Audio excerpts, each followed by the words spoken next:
In the 1890s, boys as young as 8 carried sticks of live dynamite through the dark shafts of American mines by hand. They were called powder monkeys. Paid 75 cents a day to haul, prepare, and ignite charges made with nitroglycerin, so unstable it would sweat through the casing in storage, turning every surface into a potential trigger. A static spark from clothing was enough to set it off. 73% of the accidents that killed these children were never even reported. So how did any of them survive a single shift underground? And what kind of industry looked at a 10-year-old and saw the cheapest way to set a charge? Thomas McAllister was 14 the summer he started in the mines. His father worked the night shift, his mother took in washing, but it was Thomas who shouldered the most dangerous task. June 15, 1895. He wrote just one line in his diary: "I carried the powder today.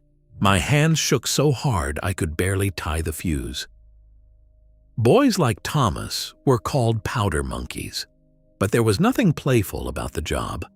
Most of them were barely teenagers, some even younger, their faces still round with childhood. They came from families who needed every penny: fathers laid off, mothers widowed, siblings too small to work. 75 cents a day was the difference between food on the table and going hungry, and the mines knew it. That's why they hired the youngest, the smallest, the ones who could fit through the narrowest tunnels. A powder monkey's day started before sunrise. Thomas would eat a cold biscuit, then walk the muddy lane to the pit head, boots too big, cap pulled low. Underground, the air was thick with coal dust and sweat. He'd collect the dynamite, sticks wrapped in waxed paper, sometimes already oozing nitroglycerin, and cradle them in his arms. There were no gloves, no helmet, only the hope that today the powder would stay dry and the fuse would burn true. Older miners kept their distance. They called the boys by nicknames, never by name, as if that would make it easier if someone didn't come back. Thomas learned to move quietly, to listen for the warning hiss of a leaking charge, to count his steps as he retreated from the blast.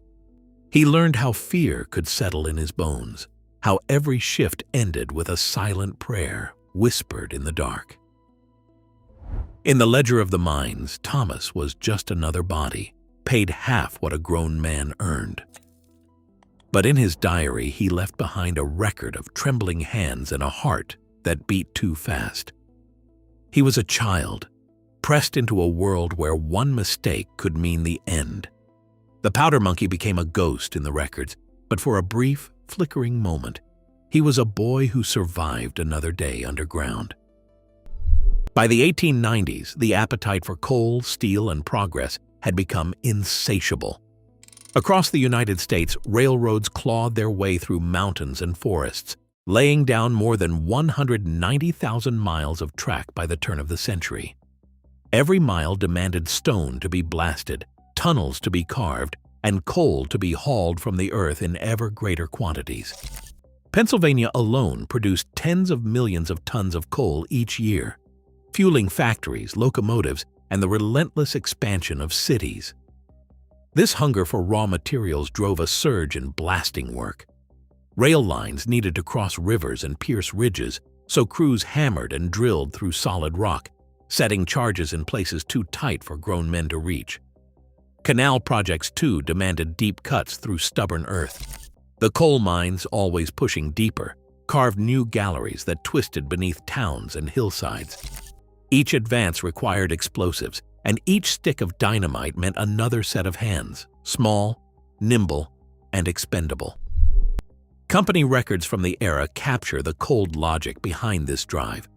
In May 1895, the Pennsylvania Coal Company circulated a memo outlining a 12% cut in labor costs. The document, preserved in a university archive, makes no mention of safety or age, only of savings.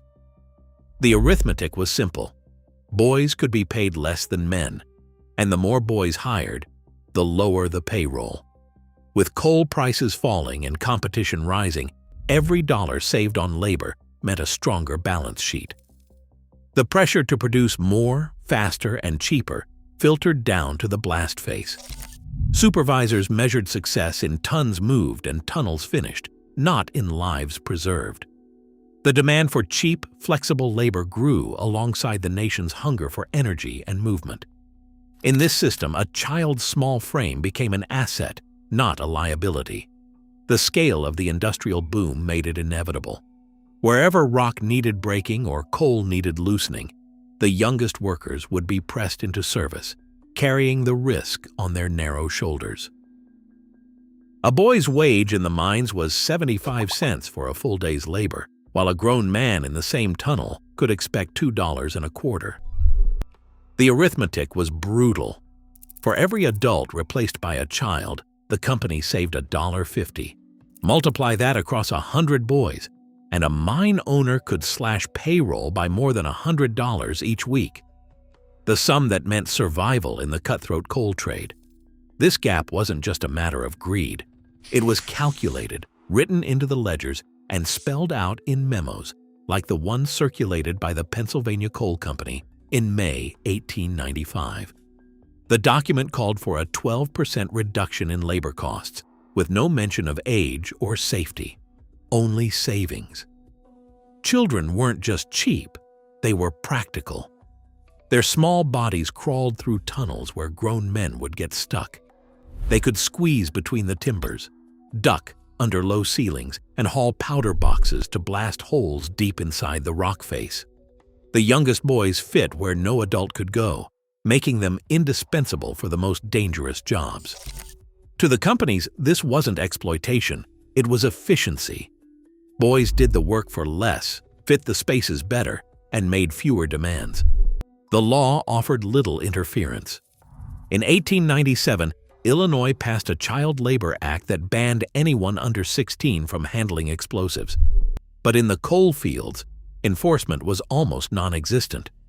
Inspectors were rare and loopholes wide enough for a mule team to walk through. Mines skirted the rules by classifying boys as apprentices or helpers. Even in states with age restrictions, the paperwork was easy to fake, and local officials looked the other way. The reality on the ground was simple. If a boy could carry a powder box and light a fuse, he could work. This system thrived because it was invisible to those who didn't want to see it. Company men counted pennies, not birthdays. Parents, desperate for rent or bread, sent their sons underground before their voices had changed. The cost advantage was obvious, the risks were ignored, and the cycle fed itself. Day after day, charge after charge, until the numbers on the payroll lined up and the coal kept coming. The children who should have been in school or at play became assets on a balance sheet, their worth measured in dollars saved and tunnels driven deeper into the earth.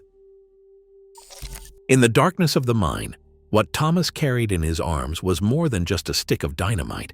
It was chemistry made lethal by design. The powder monkeys of the 1890s handled two main kinds of explosives. The first, black powder, had been around for centuries. It was a simple mix: saltpeter, charcoal, and sulfur, ground together in precise ratios, about 75% saltpeter, 15% charcoal, and 10% sulfur. Black powder burned fast and hot, but it was nothing compared to what came next. Dynamite changed everything. Patented by Alfred Nobel in 1867, it was made by soaking a gritty earth called kieselguhr with liquid nitroglycerin. Each stick looked harmless enough, about 8 inches long, wrapped in waxed or oil paper, weighing less than half a pound. But inside, the nitroglycerin waited, ready to react to shock, heat, or friction. Even a small leak could mean disaster. Miners and boys alike learned to spot the telltale oily sheen that signaled sweating when nitroglycerin seeped to the surface, turning the dynamite into a hair trigger. The powder monkeys also dealt with blasting caps, tiny copper cylinders packed with mercury fulminate or other sensitive chemicals. These caps started the chain reaction. A fuse, often just a cord dipped in gunpowder, would be cut to length and crimped into the cap, then pressed into the end of a dynamite stick. The sequence had to be exact. One wrong move, a cap set crooked, A stick jostled too hard, and the entire charge could explode before anyone was ready. Children were expected to know these materials by feel. They checked for cracks, for soft spots, for the sticky residue that meant nitroglycerin was leaking. They worked with bare hands, trusting that the dynamite hadn't gone off in someone else's pocket first. There were no warning labels, no manuals, only the whispered advice of those who had survived another day. The chemistry of the 1890s mine was a silent threat. Every stick, every cap, every fuse was a calculation against fate, a gamble played out in the dark, by hands too small to steady the odds. Nitroglycerin, the heart of dynamite, doesn't just wait quietly inside a stick. Even at rest, it's restless, always seeking a way out. Chemists call it sweating. In the damp, shifting air of a mine, nitroglycerin seeps through the paper, forming oily beads on the surface. A stick left too long in a warm shaft can leak as much as 0.2 grams per square centimeter each day. That sweat is pure dangerous. It's more sensitive than the dynamite itself, ready to explode from the smallest shock, a careless bump, or even a static spark. Dr. James L. Ross, a modern explosives chemist, describes nitroglycerin as a liquid with a hair-trigger temper. He's demonstrated in the lab just how little it takes. A spark of half a millijoule, less than the energy from dragging your feet on a carpet, can ignite a drop. In the 1890s, there was no way for a powder monkey to measure that risk. No gloves, no meters, just a boy's bare hands and a warning from an older miner. If it sweats, don't touch it. But leaving it meant halting work, risking a foreman's anger or losing a day's pay. So the boys wiped the sweat away with rags, hoping not to press too hard or jostle the stick. Some tried to keep the charges cool, stashing them in shaded corners or wrapping them in waxed cloth. Still, the chemistry never slept. Every trip from the powder magazine to the blast face was a calculation. How long had the stick been sweating? How warm was the air? How steady were your hands? The consequences of a mistake were immediate and final. There are records of entire crews lost when a single sweating stick went off, the shockwave traveling through tunnels, leaving only silence. The threat was invisible, but its reality was written in the accident reports and the empty places at supper tables. In the world of the powder monkey, chemistry was not a distant science. It was a silent, sweating menace, carried close to the chest every single day. Thomas's day started before sunrise, when the world was still quiet and the air bit through his thin coat. He joined the line of boys at the powder magazine, each waiting for their share, 10, sometimes 12 sticks of dynamite, counted out by the foreman's hand. The quota was clear, 6 hours underground, and every stick mattered. If the count lagged, the foreman's voice cut through the tunnels, reminding them that falling short meant staying longer, or worse, losing pay. The wooden box pressed against Thomas's chest as he made his way down the narrow planks, the waxed paper of the dynamite slick with sweat, and the faint, sharp scent of nitroglycerin clinging to his fingers. The path was slick with mud, and every step demanded focus. A stumble could mean disaster. The tunnels closed in around him, lantern light shrinking the world to a small, trembling circle. The air was thick with the smell of earth and old smoke, and the only sounds were the rasp of breathing and the distant drip of water. Older boys worked in pairs, but Thomas was often sent alone, his small size fitting into spaces others couldn't reach. At the blast face, he knelt in the dust, hands steady as he set the dynamite, checking each stick for cracks or leaks. There was no conversation, just a glance exchanged with another boy, a silent acknowledgement of the risk. The fuse had to be cut just right, the cap pressed in with care. A single mistake, a spark, a stick gone soft, could end everything in an instant. By the end of the shift, Thomas's arms ached. His clothes were streaked with dust and sweat, and his mind replayed every moment when the powder felt too warm or the fuse burned too fast. The quota hung over him, a silent weight, and always there was the hope that tomorrow he would walk out into daylight again. A hand drill and a hammer, these were the tools that shaped the underground world. At the blast face, work began with the simplest, most punishing step, boring holes into solid rock, one strike at a time. The drill steel, often 2 feet long and just over 2 inches thick, was held steady by the smallest hands.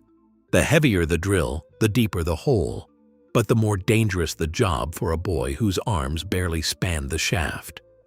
It took 2 workers for each hole, one to grip the drill and turn it after every blow, the other to swing a sledgehammer, sometimes weighing as much as 8 pounds, down onto the exposed steel. Each strike landed with a force that could reach 150 pounds, sending a jolt through bone and muscle. The rhythm was relentless. Strike, turn, clear the dust, strike again. In a single shift, a pair might repeat the cycle thousands of times, carving a bore deep enough to swallow a stick of dynamite. The dust filled the air, gritty and sharp, coating hair and skin and settling in lungs. There was no protection, only a rag tied around the mouth if a boy remembered to bring one. The smallest boys, like Thomas, were prized for their ability to wedge themselves into the tightest spots, bracing the drill at angles a grown man couldn't reach. Their knuckles bled from the constant vibration, and a slip of the hammer could shatter fingers or split a scalp. The drill itself was cold and slick with sweat, the steel biting into palms already rough from hauling powder boxes. Each bore had to be straight and true, wide enough for the charge but not so loose that the dynamite would rattle. The work demanded patience, precision, and a tolerance for pain that most children learned by necessity. The deeper the hole, the greater the risk, a hidden crack, a pocket of gas, a sudden collapse. But the job could not be rushed. A crooked bore means a misfire, and a misfire could mean disaster. In these cramped galleries, every inch of progress was bought with flesh and nerve. The hand-drilled holes became the silent measure of a boy's endurance, each one a promise that the next step, the setting of the charge, would be possible at all. At the blast face, everything slows to a hush. The drill hole, bored by hand and slick with dust, waits in the gloom. Thomas kneels, careful not to bump the exposed rock with his knee. In his palm, the dynamite stick is slick with sweat, some of it his, some of it the oily seep of nitroglycerin. He wraps the charge in a square of oilcloth, pinching the corners tight to keep out the damp. The oilcloth is meant to shield the powder from moisture, but it also makes the stick even more slippery, more unpredictable. The next step is the most intimate. He pushes the wrapped dynamite deep into the hole, using a wooden rod, never metal, never anything that could spark. The rod is barely 6 inches long, just enough to tamp the charge without jamming it or crushing the stick. Too much pressure and the stick could split. Too little, and the blast won't break the rock. Thomas presses, feeling the resistance of the powder against stone, his hand steady even as his heart thuds in his chest. The tamping must be slow, deliberate. He knows to keep his face turned away just in case. The rod slides forward, packing the charge tight, but never forcing it. Some boys, eager to finish, have rushed this part, driving the rod too hard, hearing the sickening crack of a stick breaking, and then nothing but a flash. There are stories of boys who never made it back from the blast face, their names scratched out in the foreman's book and never spoken again. With the charge set, Thomas checks the fuse, careful not to let it kink or fray. The wooden rod, now streaked with powder and sweat, is set aside. The distance between his hand and the explosive is measured in inches. There is nothing between him and the charge but oilcloth and luck. In that breathless moment, The darkness seems to press closer, waiting for the next move. A flicker of the candle, the hiss of the fuse, and the long, silent scramble away from danger. A fuse in the 1890s was more than a length of cord. It was a countdown, measured in feet and seconds. Powder monkeys like Thomas cut each fuse to a calculated length, knowing that every inch meant the difference between escape and disaster. The standard fuse burned at about 1 foot per second, but nothing underground was ever truly standard. Damp air could slow the burn, a kink could cause it to sputter, and a wet fuse might gutter out halfway, leaving a silent, deadly question mark in the dark. When the charge was ready, Thomas struck a match against the rough stone. The flame caught the fuse with a sharp hiss, a sound that meant it was time to run. 30 feet, sometimes 40, was the minimum retreat. In those tunnels, that distance felt both impossibly far and dangerously close. The path back was never straight. It twisted around support beams and rock falls, past other boys crouched behind ledges, every step echoing with the knowledge that the clock was ticking. The rule was simple: never look back. Once the fuse was lit, you sprinted. Some boys counted out loud, matching their steps to the seconds. Others ran in silence, lungs burning, boots slipping on wet stone. A fuse cut too short could mean you didn't make it. One that burned too slowly could trick you into thinking it had failed, tempting the reckless to go back and check, a mistake that ended more than one shift in tragedy. Moisture was the enemy. If the fuse got damp, it might smolder instead of burn, delaying the blast or causing a misfire. The uncertainty was constant. Boys learned to trust the smell of burning powder, to listen for the change in pitch that meant the fuse was racing or dying. The final moments before detonation were a study in fear and faith. Every muscle braced, every sense straining for the signal that the charge had gone off. In that breathless pause, the mine held its own kind of silence, broken only by the hope that everyone had made it to safety. Hazleton, Pennsylvania, July 8, 1894. The morning began like any other. Boys lined up at the powder magazine, men shouting over the rattle of carts, the air thick with coal dust and the sharp tang of explosives. Deep inside the No. 8 Stockton mine, 6 boys moved quickly through the narrow galleries, each carrying a wooden box packed with dynamite. Some of the sticks were already slick with sweat, nitroglycerin leaking through the paper, but the shift could not wait. Underground, time and caution were always at odds with the drive for more coal. The boys worked by rote, set the charges, tamped with wooden rods, cut the fuse. The fuse on this day was short, maybe too short. The oldest, just 15, pressed the last stick into the borehole. The others watched, silent, as he wiped his hands on his trousers, leaving a faint, oily smear. A match scraped against stone. The fuse hissed. They ran, boots slipping on wet rock, hearts pounding in the hush that follows ignition. The explosion tore through the tunnels before anyone reached safety. 200 sticks of dynamite detonated in a single, shuddering blast. The shockwave collapsed timbers, sent clouds of stone and dust roaring through the mine, and snuffed out every lamp in the shaft. Above ground, the earth trembled. Families rushed to the pit head, faces drawn and silent, waiting for names that would not be called.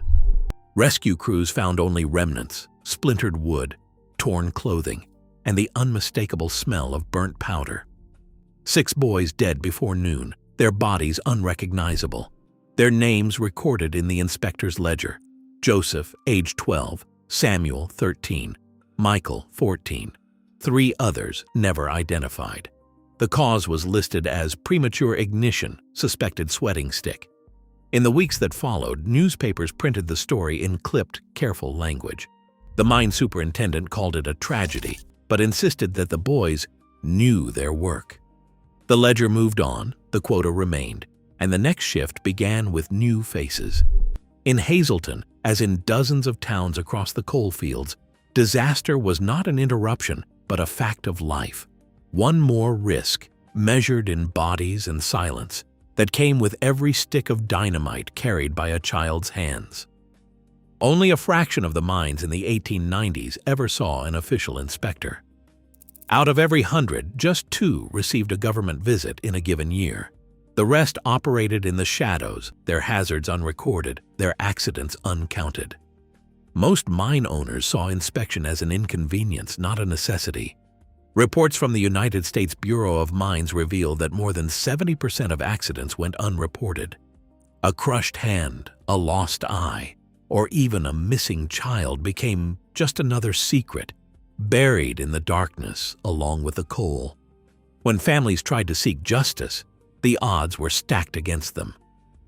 In 1896, a group of parents from Luzerne County brought suit against a major coal company after an explosion killed 3 boys, all under the age of 15.